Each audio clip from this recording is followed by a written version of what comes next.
Oh, oh, oh, oh, oh, oh. Mon compte roule et atterrit dans un village. Dans ce village, une femme, la veuve Namaru. Elle est très vieille. La veuve Namaru est chassée de son village ce matin, accusée de sorcellerie.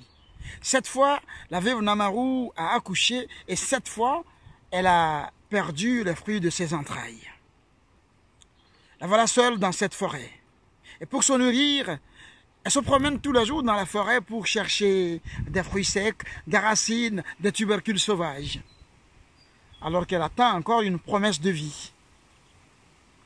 Un jour, pendant qu'elle se promenait dans la forêt pour chercher de quoi manger, elle sent la première douleur de l'enfantement. Alors, tout doucement, elle arrive sous un arbre, le grand baobab. Elle s'adosse à ce baobab-là et à un moment, elle pousse très fort et une belle fille est née. Très contente, elle prend sa fille dans ses bras et elle murmure aux oreilles de la fille, « Ma fille, tu t'appelleras l'abbé. » Elle lui chante une berceuse. Même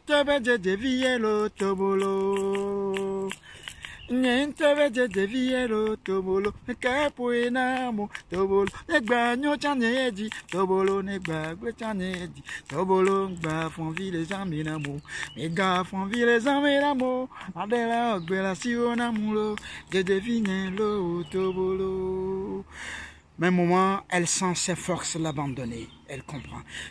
Elle se tourne vers son arbre protecteur et lui dit au arbre, je te confie la seule sémence qui reste de moi. Je te demande de la garder, de la protéger, de la nourrir, mais surtout, ne la laisse partir chez les fils d'Adam qu'à sa majorité. Elle ferme les yeux et rejoint définitivement les étoiles. L'arbre tient promesse. Il nourrit la fille, la protège comme il peut et elle grandit. L'abbé grandit et elle est belle. Elle devient de plus en plus belle et donc l'arbre, pour la protéger des prédateurs, fabrique un grand masque et y habite la fille. Désormais, l'abbé ne se déplace qu'à partir de 2 béquilles. Elle s'appuie sur les 2 béquilles pour se déplacer. Et puis elle grandit. Un soir, elle entend une mélodie, une musique qui provient du village voisin. Saisie comme par une frénésie, une envie folle d'aller vers ce village-là, elle vient demander la permission à son arbre de la laisser partir. Alors l'arbre sourit et l'arbre dit, c'est le moment, oui, tu peux partir, mais attention, fais attention à toi car les filles de ton âge sont jalouses et, ah oui, elles sont très jalouses. Quant aux garçons de ton âge, ils sont très fougueux et très entreprenants, alors fais attention à toi. La fille au masque de bois très contente s'appuie donc sur ses 2 béquilles et clopin. Elle arrive dans ce village-là, mais hélas, la nuit a voilé tout le village, la nuit est tombée, la musique s'est tue. Personne dans les rues.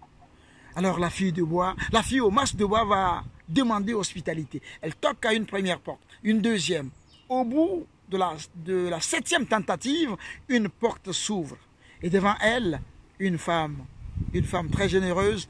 Cette femme, c'est la mère du prince Ali. Le jeune homme le plus en vue, le jeune homme le plus riche du village.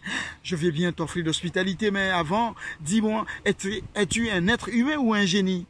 Je suis un être humain, a dit la fille au masque de bois. Dans ce cas, entre, et que ma maison soit spacieuse pour toi.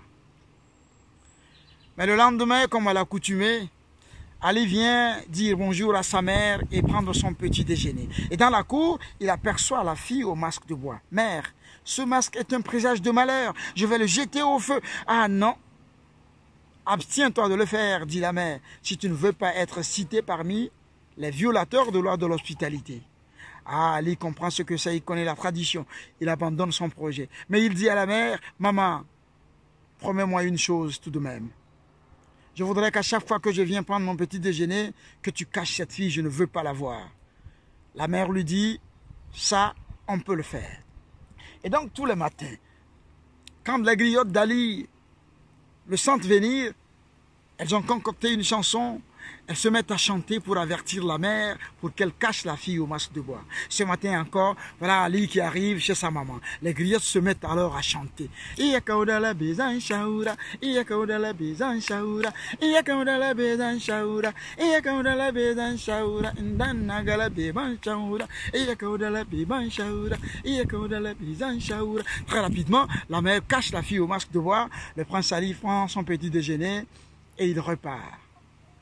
Un matin, un griot sillonne tout le village pour inviter toute la population dans la cour du grand roi, très très loin, pour célébrer le retour des transhumants, ces braves bergers.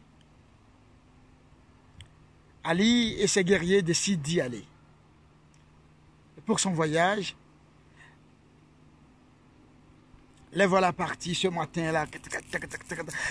Ils ont galopé, ils ont galopé, ils ont galopé, ils arrivent dans le royaume, ils ont été accueillis par de belles femmes, de belles jeunes filles, de belles cantatrices, et au loin, Ali aperçoit une très belle parmi les plus belles.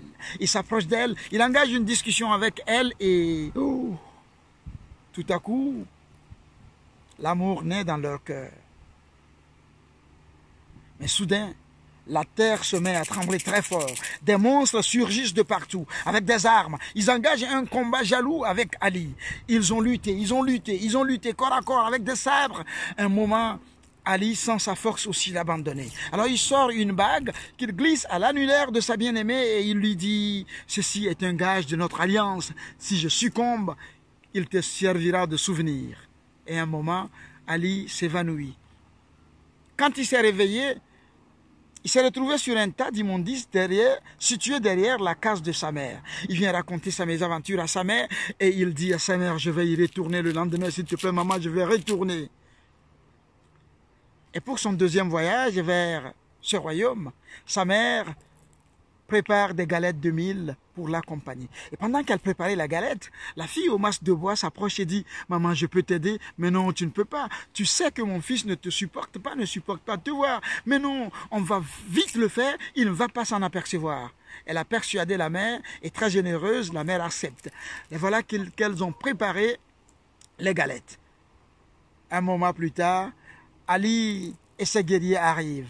Les griottes se mettent à chanter. Iyakaudala bezan shaura, iyakaudala bezan shaura, iyakaudala bezan shaura, ndanagala beban shaura, iyakaudala. On cache la fille au masque de bois. Ali vient prendre ses galettes et les voilà partis. Ils ont traversé tout le village. Ils arrivent devant un fleuve. Très affamés, assoiffés, ils descendent de leurs chevaux pour manger. Ali partage les galettes, mais en bon chef, il a remarqué des petites formes de galettes parmi les grosses galettes. Il garde pour lui les petites formes. Il en mange une, deux.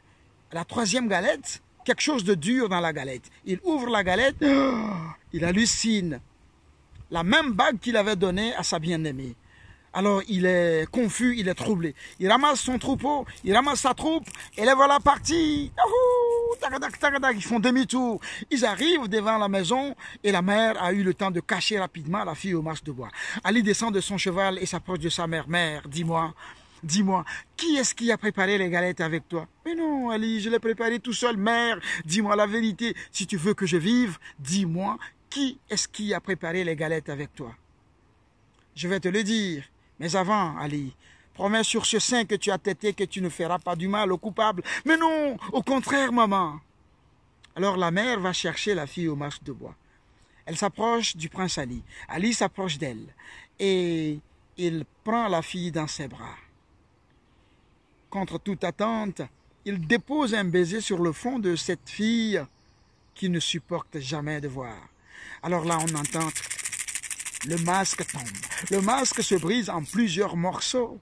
Et de ce masque sort une belle fille. Une très belle fille. La même belle fille à qui le prince a donné sa bague.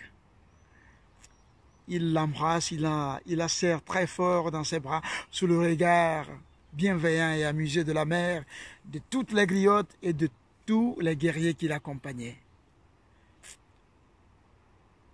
Et cette fois-ci, Les griottes entonnent une autre chanson, cette fois-ci une chanson d'amour, une chanson de joie.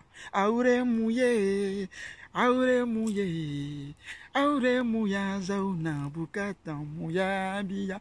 Aure mouye, aure mouye, aure mouya zauna bukata mouya biya. Aure mouye.